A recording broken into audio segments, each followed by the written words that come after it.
wabarakatuh. Alhamdulillah, kali ini kita akan lanjutkan materi kita, yaitu akhlak terhadap kedua orang tua dan guru.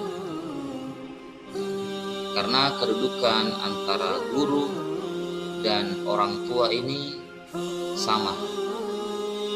Kalau di rumah kita senantiasa menghormati orang tua kita.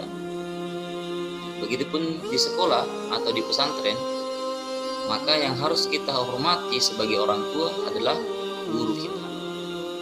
Maka perlu diperhatikan untuk menjadi santri atau anak yang berbakti kepada kedua orang tua dan kepada guru, kita harus senantiasa memperhatikan adab terhadap mereka. Dalam materi ini kita ditargetkan bisa mengetahui apa itu adab terhadap guru dan terhadap orang tua. Kemudian kita bisa menjelaskan serta bisa memberikan satu dalil, ayat atau hadis tentang keutamaan kenapa kita harus beradab kepada orang tua dan kepada guru kita. Langsung saja kita mulai. Yang pertama, perhatikan ini gambarnya. Ini ada gambar orang tua, ada gambar guru dan anaknya, anak muridnya.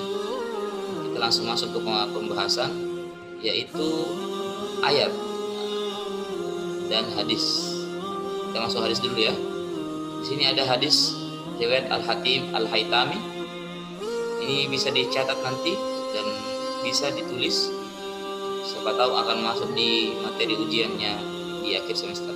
Saya bacakan: man sarrahu ayyamudda lahu fi umrihi wa yazudahu lahu fi rizqihi falyabirra walidayhi wal yazil rahimahu. Barang siapa yang senang dipanjangkan umurnya dan ditambahkan rezekinya, maka berbaktilah kepada orang tuanya dan sambunglah tali silaturahmi. Beliau juga bersabda, ragima anfu summa ragima anfu qila man ya Rasulullah, qala man adraka abawaihi indal kibari ahaduhuma aw kilaihima falam yadkhulil jannah. Rawahu Muslim. Hinalah iya. Lalu ada orang yang bertanya, siapakah orang yang hina wahai Rasulullah SAW? Beliau menjawab, yaitu orang yang mendapatkan orang tuanya sudah tua, salah satunya atau kedua-duanya, tetapi ia tidak masuk surga disebabkan dia berbakti kepada orang tuanya. Dia tidak bisa masuk surga karena dia tidak sempat lagi berbakti atau tidak berbakti kepada kedua orang tua.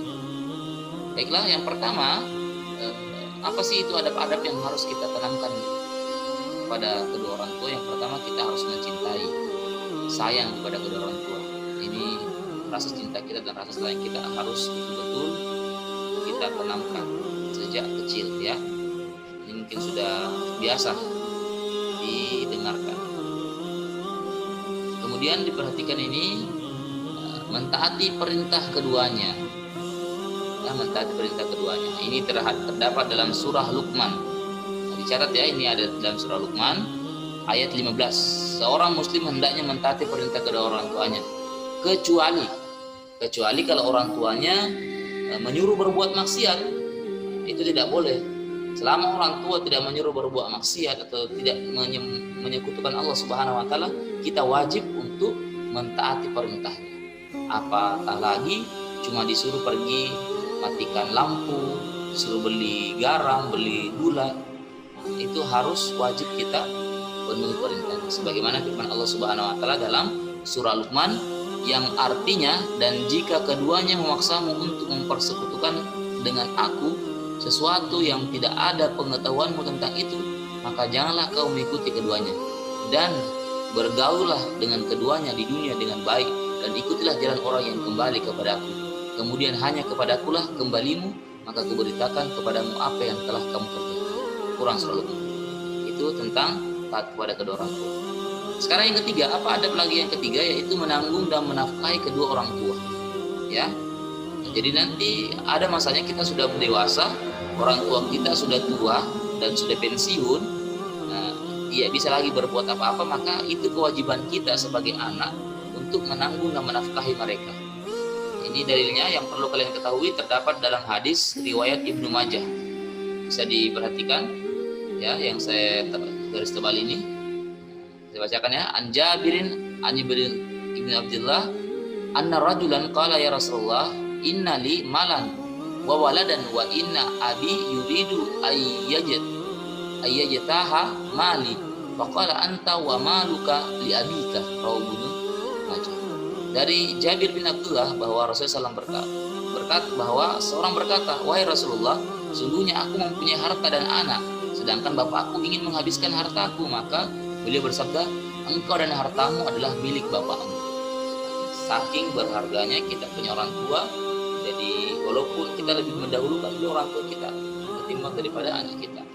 Berikutnya ada yang keempat, yaitu menjaga perasaan kedua orang tua dan berusaha membuat ridho orang tua dengan perbuatan dan ucapan. Ini sebagaimana tertera dalam surah Al-Isra ya. Jika salah seorang di antara keduanya atau kedua-duanya sampai berusia lanjut dalam pemeliharaanmu, maka jangan sekali-kali kamu mengatakan kepada keduanya perkataan atau menolak ya. Janganlah kamu membentak mereka dan ucapkanlah kepada mereka perkataan yang baik.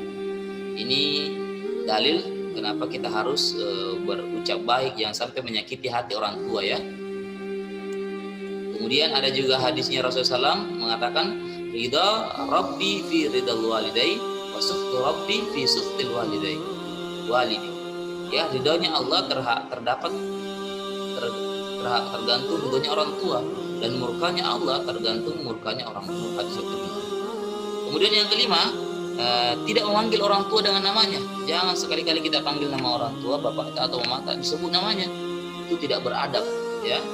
Ini sudah sering sekali kita dengarkan mulai dari kecil. Jadi jangan sekali-kali kita menegur orang tua atau manggil namanya dengan sebutan namanya. Panggil bapak, mama, umi, abi dan lain sebagainya. Yang berikutnya yang keenam, tidak duduk ketika keduanya berdiri dan mendahulunya dalam berjalan. Jangan kita mendahului orang tua dan tidak mendahului dalam kegiatan duduk ataupun berdiri dengan orang tua kita ya. Ini seperti tertera dalam Quran surah Al-Isra, bisa diperhatikan ini ayat Al-Qur'annya. Wahfid janahaka minaz-zulli wahfid lahuma janahad dhulli mir rahmati wa qur rabbirhamhuma kama rabbayani shaghira. Dan rendahkanlah dirimu terhadap mereka berdua dengan penuh kesayangan, dan ucapkanlah, wahai Tuhanku, kasihanilah mereka keduanya sebagaimana mereka berdua telah mendidik aku waktu aku kecil. Quran surah Al-Isra ayat 24. Diperhatikan ya ayat-ayatnya, karena itu menjadi target kita dalam materi ini. Berikutnya yang ketujuh, mengutamakan istri dan anak daripada orang tua. Tidak mengutamakan istri dan anak daripada orang tua, sebagaimana dibilang tadi. Kalau kita punya harta, sementara anak dan istri kita butuh dan orang tua kita butuh juga, maka kita dahulukan dulu orang tua, baru anak atau istri kita nanti kalau sudah besar ya. Berikutnya yang kedelapan, mendoakan keduanya baik mereka masih hidup ataupun sudah meninggal. Jadi setiap selesai salat kita meluangkan waktu untuk mendoakan bapak dan ibu kita, apakah bapak kita sudah meninggal atau masih hidup ya. Ini tertera juga dalam surah Al-Quran, surah Nuh, yang pernah berdoa untuk kedua orang tuanya. Ini pernah berdoa untuk kedua orang tuanya. Ini doanya. Ya Tuhanku, ampunilah aku, ibu bapakku, orang yang masuk ke rumahku dengan beriman, dan semua orang yang beriman, laki-laki dan perempuan. Ya. Dan janganlah engkau tambahkan bagi orang-orang zalim itu selain kebinasaan. Quran surah Nuh ayat 28. Rasulullah juga pernah bersabda, ini juga ada hadisnya, yaitu apabila seorang meninggal maka terputuslah amalnya selain 3 perkara: sedekah jariah, ilmu yang bermanfaat, dan anak yang soleh yang mendoakan. Hadis Muslim. Hadis berikutnya mengatakan, sungguhnya seorang benar-benar diangkat derajatnya di surga. Lalu ia berkata, karena apa ini? Lalu dikatakan kepadanya, karena permintaan ampun anakmu untukmu. Jadi nanti bisa jadi banyak orang tua masuk surga gara-gara anaknya ya. Kemudian yang kesembilan, berbuat baik kepada kawan-kawan orang tua setelah orang tua kita wafat. Jadi kalau walaupun bapak atau mama kita sudah meninggal, kita masih ada kesempatan untuk berbuat baik. Caranya bagaimana? dengan berbuat baik kepada saudaranya atau kerabatnya, sama tante, atau sama teman akrabnya lah. Ini sebagaimana firman hadis Rasulullah SAW bersabda, Inna abarral birri silatul waladi ahlal uddiyabi. Ya, ini hadisnya mengatakan sungguhnya berbakti yang paling baik adalah ketika seorang anak menyambung hubungan dengan kawan-kawan bapaknya. Hadis riwayat Muslim. Kemudian yang ke-10, tidak mencaci maki kedua orang tua. Ini sudah jelas ya, tidak boleh mencaci maki. Kemudian yang ke-11, tidak mengeraskan suara. Jangan mengeraskan suara di hadapan orang tua. Panggil namanya besar lagi, teriak-teriak lagi. Lagi anak-anak zaman sekarang ya. Yang ke-12, menjawab panggilan mereka dengan jawaban yang lunak. Jangan kita menjawabnya dengan acu tak acu atau dengan malas-malasan, tapi kita lunak. Kalau di sini dikatakan labbaik, ini tulisannya ya. Labbaik, siap atau baiklah. Kemudian yang ke-13, bersikaplah rendah hati, lemah lembut kepada kedua orang tua. Tidak mengungkit-ungkit kebaikanmu, walaupun kamu sudah berbuat baik sama orang tua, mungkin sudah pernah kau bantu, jangan diungkit-ungkit sama sekali. Ya. Kemudian yang terakhir, janganlah memandang kedua orang tua dengan pandangan sinis dan bermuka cemberut. Tidak boleh kita cemberut sama orang tua, walaupun kita sudah dimarahi, ataupun karena kesalahan kita, jangan kita berpandangan sinis. Berikutnya, apa yang dengan adab terhadap guru? Saya katakan tadi yang pertama bahwa guru itu adalah orang tua kita juga dalam masalah belajar atau di sekolah. Di penggantinya orang tua kita di rumah adalah guru ketika kita di sekolah atau di pesantren. Sama juga kita harus diharuskan bisa mengetahui apa itu adab terhadap guru. Kita bisa mengetahui artinya, dan kita bisa memberikan contohnya serta ayat Al-Quran ataupun hadis. Ini ada beberapa yang perlu diperhatikan oleh santri-santri. Yang pertama, menghormati dan menghargai guru ya. Ini ada hadis yang Rasulullah SAW mengatakan, bukan dari golongan kami mereka yang tidak menghormati yang tua, tidak menyayangi yang kecil, dan tidak mengetahui hak-hak orang alim. Maksudnya di situ guru kita ya, guru kita, ustaz kita. Kemudian yang kedua, tidak mencari-cari kelemahan. Jangan sekali-kali mencari kelemahan. Ini sudah pernah saya bahas dalam video sebelumnya. Mungkin saya sudah pernah mendengarkan. Ini jangan cari kelemahannya guru tak, karena masing-masing namanya manusia ada kekurangan, ada kelebihannya. Sejelek-jeleknya seorang guru, tentunya dia pernah mengajarkan kita satu ilmu, walaupun itu alif, ba, ta, sa, tetap dia adalah guru kita. Yang ketiga, tidak membicarakan dengan dia yang tidak disenangi, atau kita membicarakan keburukannya.